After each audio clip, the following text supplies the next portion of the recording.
सांप का मणि। मुंशी प्रेमचंद।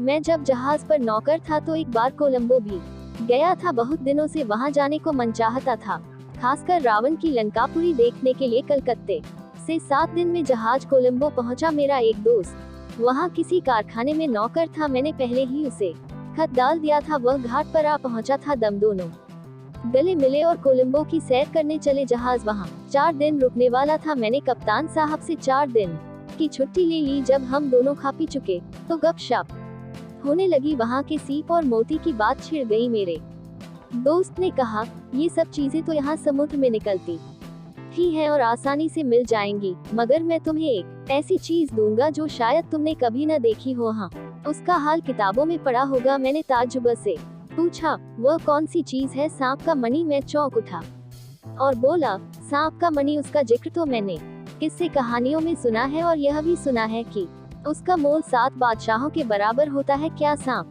का असली मणि? वह बोले, हाँ भाई, असली मणि तुम्हें मिल जाए तब तो मानोगे। मुझे विश्वास न हुआ। वह फिर बोले, यहाँ 50 किस्म के सांप हैं, मगर मणि एक ही तरह के सांपों के पास होता है, उसे कालिया कहते हैं। ये बात सच है कि यह चीज मुश्किल से मिलती है। 50 में शायद एक के पास निकले, मगर मिलती जरूर है। मैंने सुना था कि सांप मणि को अपने सिर पर रखता है, मगर यह बात गलत निकली। मेरे दोस्त ने कहा, ये चीज उसके मुंह में होती है। मैंने पूछा, तो मुंह के अंदर से चमक कैसे नजर आती है? दोस्त ने हंसकर कहा, जब उसे रोशनी की जरूरत होती है तो वह किसी साफ पत्थर पर उसे सामने रख देता है। उस वक्त जरा भी खटका हो तो वह झट उसे मुंह में दबाकर भाग जाता है। उसकी यह आदत है कि जहाँ एक बार मणि को निकालता है वही बार बार आता है। मैं आज ही अपने आदमियों से कह देता हूँ और वे लोग कहीं न कहीं से जरूर खबर लाएंगे। 2 दिन गुजर गए। तीसरे दिन शाम को मेरे दोस्त ने मुझसे कहा,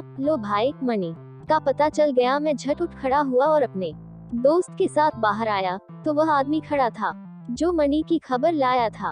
वह कहने लगा, अभी मैं एक सांप को मणि से खेलते देख आया हूँ। अगर आप इसी वक्त चले तो मणि हाथ आ सकता है। हम फौरन उसके साथ चल दिए। थोड़ी देर में हम एक जंगल में पहुंचे। उस आदमी ने एक तरफ उंगली से इशारा करके कहा, वह देखिए, सांप मणि रखे बैठा है। मैंने उस तरफ देखा तो सचमुच कोई 20 गज की दूरी पर एक सांप फन उठाए बैठा है और उसके आसपास उजाला हो रहा है। पहले तो मैंने समझा कि शायद जुगनू हो, पर वह रोशनी ठहरी हुई है। जुगनू की चमक चंचल होती है, कभी दिखाई देती है, कभी गायब हो जाती है। मैं बड़ी देर तक सोचता रहा कि किस उपाय से मणि हाथ लगे। आखिर मैंने उस आदमी से कहा, मुझसे बड़ी गलती हुई कि बंदूक नहीं लाया, नहीं तो इसे मारकर मणि को उठा लेता। उस आदमी ने कहा, बंदूक की कोई जरूरत नहीं है साहब, आप थोड़ी देर रुके, मैं अभी आया। ये कहकर वह कहीं चला गया।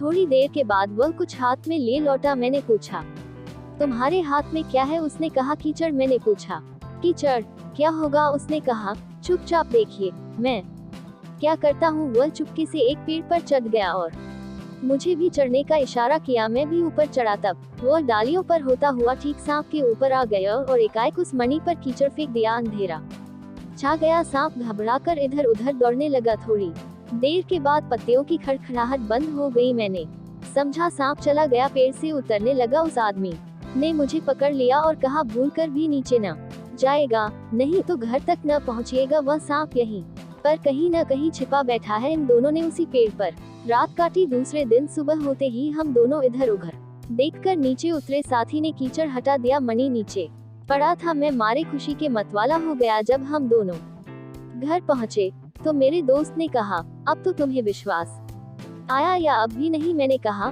हाँ, सांप के पास से इसे लाया हूँ जरूर, मगर मुझे अभी तक संदेह है कि ये वही मणि है जिसका मोल 7 बादशाहों के बराबर है। दरियाफ्त करने पर मालूम हुआ कि वह एक किस्म का पत्थर है जो गर्म होकर अंधेरे में जलने लगता है। जब तक वह ठंडा नहीं हो जाता वह इसी तरह रोशन रहता है। सांप इसे दिन भर अपने मुंह में रखता है ताकि यह गर्म रहे। रात को वह इसे किसी जंगल में निकालता है और इसकी रोशनी में कीड़े मकोड़े पकड़ कर खाता है।